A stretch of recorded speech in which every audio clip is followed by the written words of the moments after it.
Dios les bendiga. Esto es Bendecidos para Bendecir. Yo soy Manuel Boglio. Mi nombre es Luis Enrique.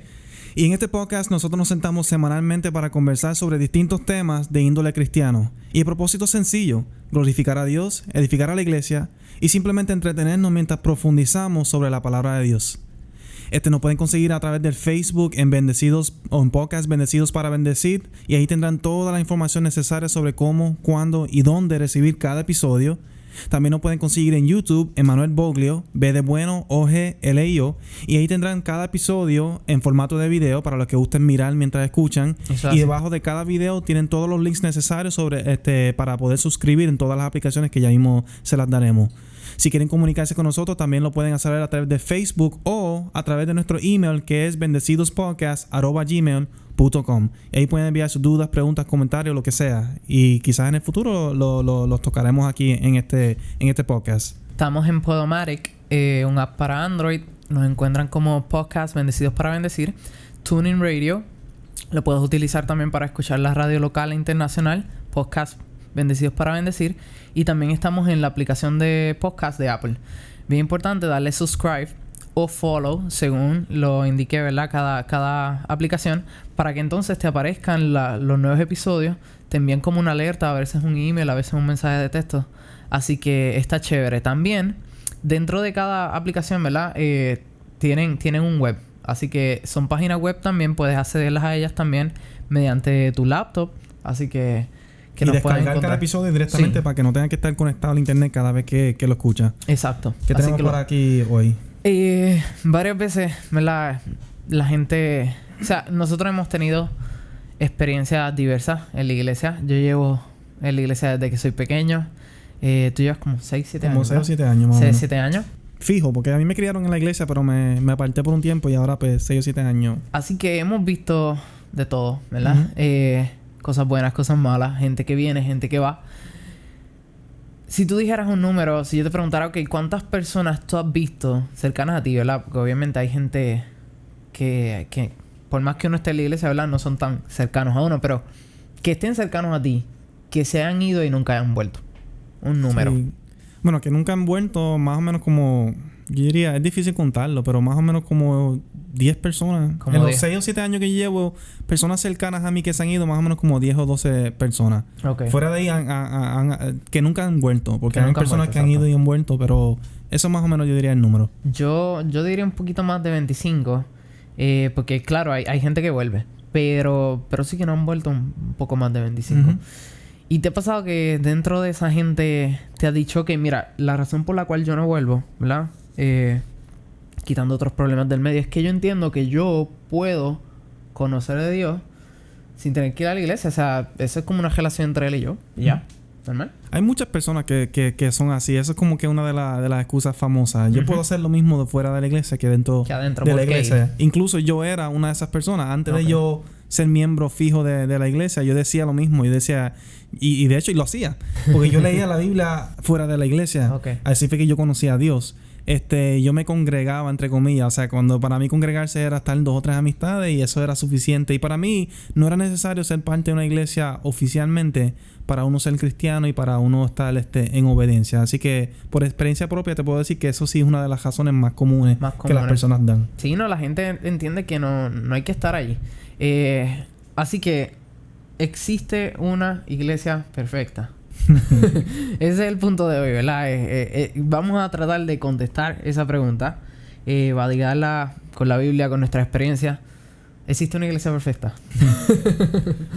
Bueno, la realidad del caso es que yo creo que no. Okay. O sea, yo entiendo que no existe. Sí.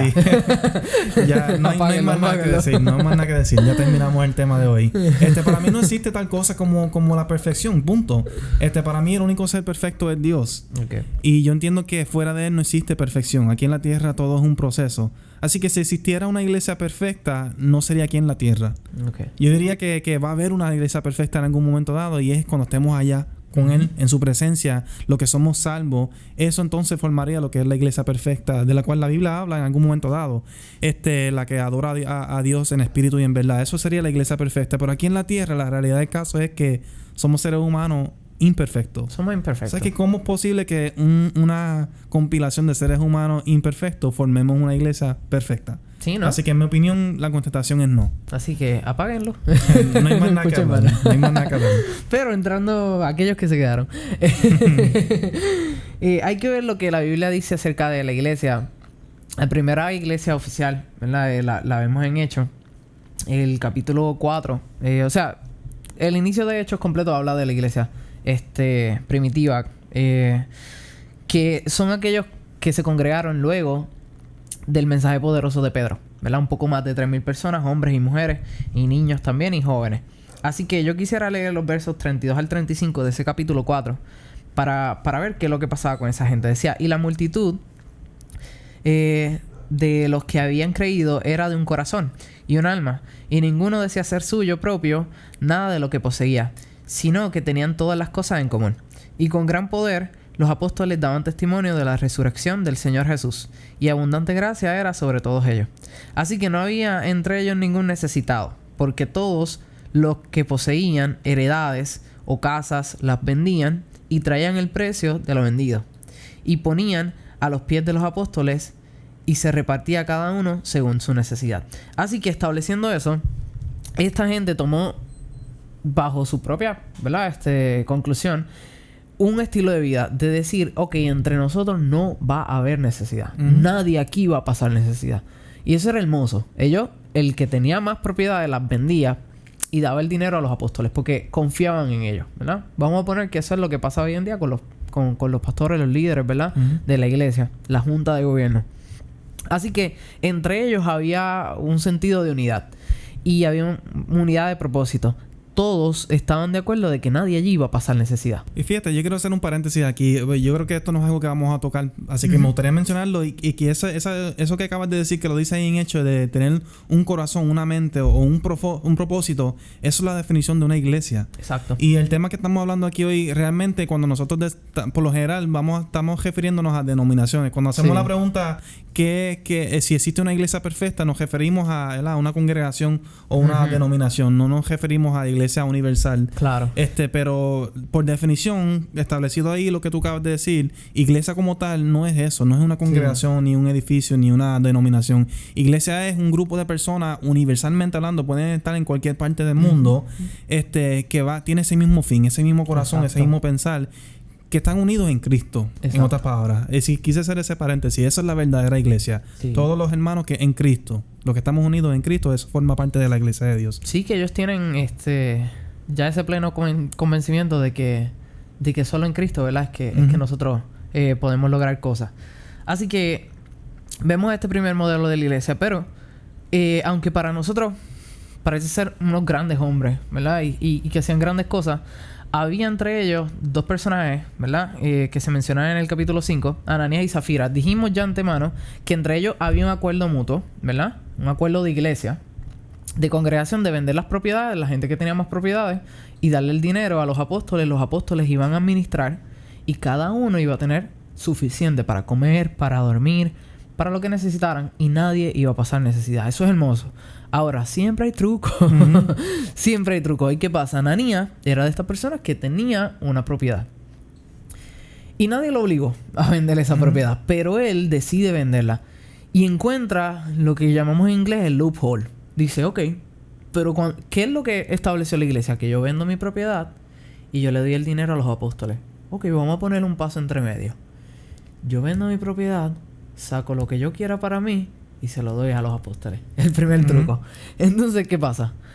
Él va donde Pedro y se lo lleva a Pedro. Le dice, Pedro, mira, yo vendí mi casa y esto es lo que habíamos acordado entre todos. Qué hermoso. Pero entonces, ¿qué pasa? Pedro le dice, Ananías, ¿qué tú has hecho?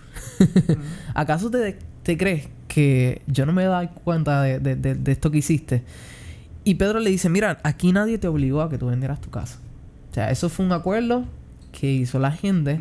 Y si tú te haces parte del acuerdo, pues entonces te haces parte de la responsabilidad también. Así que él y su esposa Zafira sabían del truco. Y lo que pasa, ¿verdad? El desenlace de ellos dos es que ellos caen desplomados, ¿verdad? Básicamente por orden divino, ¿verdad? Ellos caen al piso, muertos. Así que hay gente que dice, no, pero es que Entonces, la iglesia es perfecta porque ellos en verdad no eran parte de la iglesia. Ellos eran parte de la iglesia. Hay que establecer eso, claro. Porque la iglesia es un conglomerado de gente imperfecta. Y... O sea... Sí, Jesús dijo claramente, Él vino a este mundo no para los sanos, sino para los enfermos. Y es claro, esto es algo que a veces las personas no piensan, no se dan cuenta que la iglesia es un grupo de personas enfermas que Jesús vino a rescatar. Enfermas en el sentido de que hemos sido infectados por esto que llamamos pecado.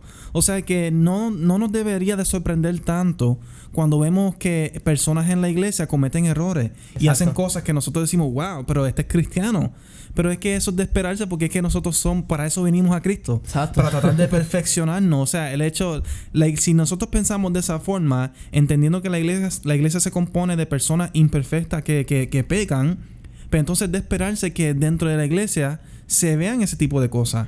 Uno no se hace perfecto el momento en el que tú crees. No. El hecho de que yo creo en Jesús, ya de ese punto en adelante soy perfecto, dejo de pecar. Al contrario, esto es un proceso que dura hasta el resto de la vida. Así que no justifico las cosas que ocurren dentro de la iglesia. No estoy diciendo a las personas que vienen al otro lado y lo ignoren, como si eso fuera bien, pero no debería ser un factor para decir o para juzgar a la iglesia, porque eso es parte del ser humano. Eso es parte de eso. El ser humano es imperfecto. O sea, tú te has sentido mal estos días y si tú fuiste al doctor, es porque te sentías mal. O sea, tú reconociste que en ti había algo mal en tu organismo y dijiste, ok, yo voy para allá, ¿verdad? Yo necesito medicina. Así que la iglesia es un hospital. Y la gente que va es porque entiende que necesita de Cristo. Y ahí debería estar uno, ¿verdad? De los puntos mayores a favor. O sea, si usted piensa que la iglesia es un lugar donde se reúnen solamente santos, entonces está pensando en la palabra club. No iglesia. Porque una iglesia es un hospital de enfermos. Claro. Allí va la gente a sanarse. Así que... Y otro puntito, ¿verdad? Que es lo que tú lo dijiste, pero quiero decirlo de otra forma. El ejemplo que tuviste de Ananías, y ese no es el único. Cuando tú lees los primeros capítulos, ves varios conflictos. Algunos que envuelven al mismo Pedro, que es el apóstol, ¿verdad? O la roca de la iglesia, así considerado por muchos. El punto que yo quiero hacer es que nosotros a veces decimos, wow, que mucho nosotros hemos cambiado en comparación con la iglesia original. Y sí, se ha cambiado muchísimo. Los tiempos cambian, las personas cambian.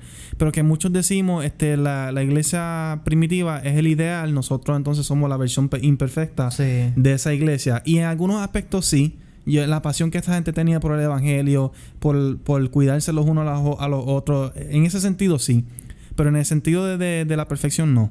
O sea, esa iglesia era igual de imperfecta que la que existe hoy día. Y no necesitas buscar mucho para darte cuenta de eso. Lees la Biblia y te das cuenta que eran seres humanos igual que tú y yo. Fallaban un montón. O sea, si el mismo Pedro, siendo el apóstol, podría cometer errores después de haber sido cristiano. Se va a pelear con Pablo. O sea, básicamente, ¿verdad? Tuvieron a punto. O sea, si Pablo tuvo que confrontar a Pedro, pues entonces no deberíamos sorprender que nosotros, que no somos Pedro, también cometamos errores. Así que somos imperfectos. Sí. ¿Verdad? ¿Qué entonces hace que nosotros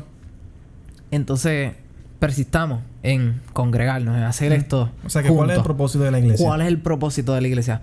Mira, Jesús en una oración hermosa en San Juan capítulo 17, los versos del 17 al 21, ¿verdad? Habla acerca de lo que es su deseo, ¿verdad? No tan solo por sus discípulos, sino que nos incluye a nosotros. Y quisiera leerlo aquí. Dice, refiriéndose al Padre: santifícalos en tu verdad. Tu palabra es verdad. Como tú me enviaste al mundo, así yo los he enviado al mundo. Y por ellos yo me santifico a mí mismo, para que también ellos sean santificados en la verdad. Mas no ruego solamente por esto, refiriéndose a los apóstoles, sino también por los que han de creer en mí, por ti y por mí, por la palabra de ellos, para que todos sean uno, como tú, oh Padre, en mí, y yo en ti, que también ellos sean uno en nosotros, para que el mundo crea que tú me enviaste. Y entonces ahí está uno de los pilares más fuertes de la iglesia. Y es que al tú y yo unirnos, el mundo puede creer entonces en Jesús. ¿Por qué decimos esto? Porque cuando nosotros hemos sido parte, yo sé que tú has sido parte, yo también, de causa noble, como ha sido Race for the Cure, ¿verdad? De Susan G. Komen. Hemos sido parte de actividades que hace la iglesia para llevar comida a los deambulantes y nos hemos unido para esa causa.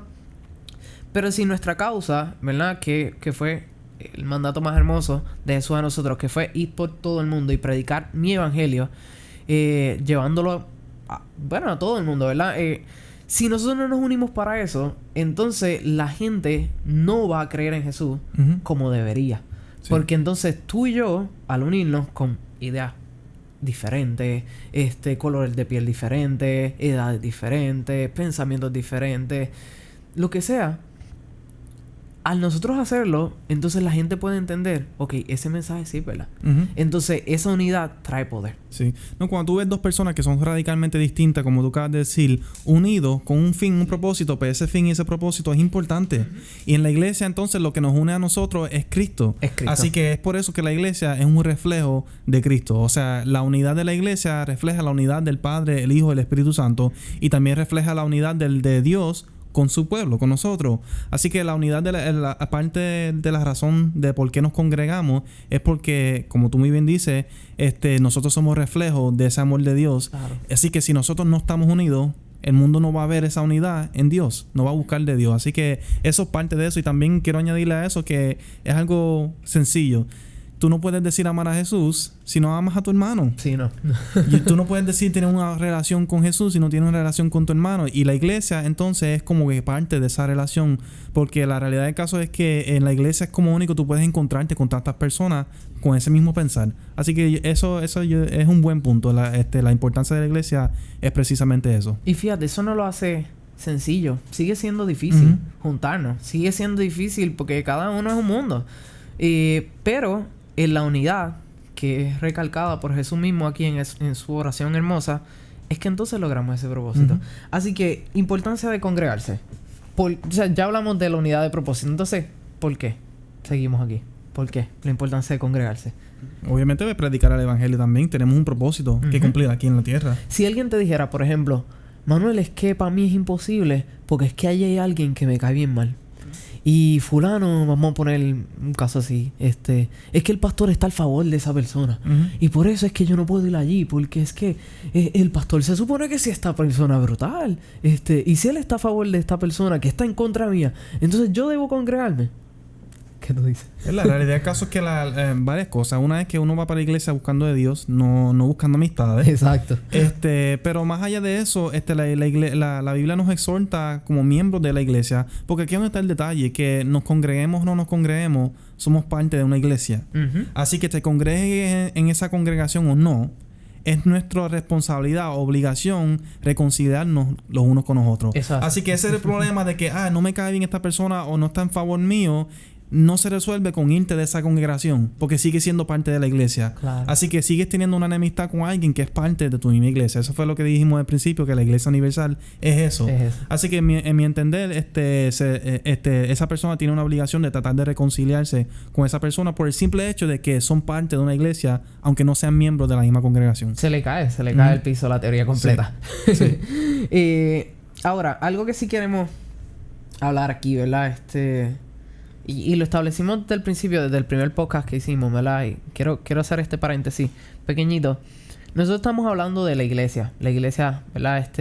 Bajo el tema existe una iglesia perfecta. Es importante porque este tema que estamos hablando tiene que ver mucho con lo que a veces es nuestra pelea, ¿verdad? Y digo de nosotros, no porque nosotros seamos así, sino que entre nosotros, ¿verdad? Los creyentes de Cristo vemos, no, pero tal denominación es mejor que la mía. O la mía es mejor que aquella. Entonces, porque tú tienes esta manera de vestirte, porque en tu iglesia hay tales ministerios que en la mía no hay. O porque en la mía, la decoración es más superior que la tuya. Así que queremos, ¿verdad? Establecer que nosotros no estamos a favor de eso, ¿verdad? De llevar eso, ese aspecto de guerra, de tila y jala. Lo que sí nosotros queremos dejar establecido, ¿verdad? Y esta parte te la cedo a ti porque tienes expertise en esa materia. Veremos a ver. Pero es la sana doctrina. ¿Qué cosas realmente son base para la iglesia? La cosa no que usted vaya a decir, no, es que la mía es mejor porque yo me puedo poner tal cosa. O esto o lo otro. No. ¿Qué usted de verdad debería tener en consideración cuando usted esté en una iglesia? Sí, pues mira, yo entiendo, como siempre, hay cosas que son esenciales y cosas que no. Lo esencial es el evangelio. Fuera de ahí, yo diría que nada. Nada entra en ese tema. ¿Qué es necesario para tú congregarse en una iglesia? Asegurarte que están predicando el evangelio. ¿Qué es el evangelio? Ves que nosotros pecamos, nos separamos de Dios. Jesús vino para morir por nuestros pecados y a través de Él, a través de la fe en Él, somos salvos. Yo creo que fuera de ahí no hay nada más esencial. Claro, está obviamente la naturaleza de Dios, el que Él existe, que Él creó el universo, etcétera. Pero dentro de eso hay mucha diferencia. Ahora mismo nosotros podemos tener una diferencia de opinión en cuanto a cómo Dios creó el mundo. Ambos creemos que Dios creó el mundo. Exacto. Pero quizás tenemos una diferencia sobre, por ejemplo, cuánto tiempo duró la creación. Claro. Duró días, duró años, duró millones de años. Hay una diferencia. Pero ¿qué es lo esencial ahí? Que Él lo creó. Exacto, que Él lo creó. Así que yo entiendo que cuando se habla de esto de sana doctrina, son estas cosas que afectan directamente tu salvación. Un tema que si tú crees esto, te puede afectar tu salvación. Y yo creo que lo único que puede afectar tu salvación es precisamente el evangelio, que es lo que acabo de escribir ahí. Así que yo no justifico contienda y diferencia entre las personas, enemistad entre las personas, simplemente porque no creen en la misma doctrina. Yo creo que si ambos creen en que Jesús vino para morir por nuestros pecados y que nosotros somos salvos a través de la fe, puede haber unidad aunque haya diferencia de opiniones. Y de hecho aquí tengo un pasaje aquí, 2 Timoteo 4:3. Dice, porque vendrá tiempo cuando no sufrirán la sana doctrina, sino que teniendo un comezón de oír, se amontonarán maestros conforme a sus propias concupiscencias. Es una traducción un poquito difícil, la pueden leer en Nueva Versión Internacional si quieren, se les hace más fácil. Pero básicamente lo que se está diciendo ahí en 2 Timoteo es que va a llegar un momento que a la gente no le va a agradar la sana doctrina. Y se van a levantar personas, maestros, dice ahí, pero también podemos añadirle predicadores o pastores. Exacto. Se van a levantar iglesias que te van a decir lo que tú quieres escuchar. No te van a decir lo que dice la palabra. Y yo creo que en resumen puedo decir esto, que es sana doctrina, todo aquello que esté en conforme con la palabra, nos guste o no nos guste. Eso es lo que yo entiendo que es sana doctrina, y eso es la función de la iglesia, porque la iglesia se llamaron pastores, se llamaron profetas, se llamaron maestros, se llamaron evangelistas, se llamaron un montón de ministerios con el propósito de promover la sana doctrina. ¿Para qué? Para la edificación de la iglesia. Fuera de la iglesia no puede adquirir esa edificación y esa sana doctrina. Eso es así. Así que, volviendo a la pregunta, ¿existe una iglesia perfecta? 3, 2, 1. No existe. Así que, ¿qué tiene que hacer usted? Analice, ¿verdad? Lo que es su interior. Entienda que usted, ¿verdad? Puede tener una relación hermosa con el Señor bajo su propio, ¿verdad? Pensamiento en su intimidad en el hogar. Pero es sumamente interesante que usted se confronte con personas, ¿verdad? Se enfrente al mundo. Porque el ser humano, ¿verdad? Decía Darwin, que es bien raro que nosotros citemos Darwin, pero Darwin decía que el ser humano es un ser humano gregario. Así que tiene que vivir en sociedad. Y a nosotros se nos hace difícil ver la vida fuera de la sociedad.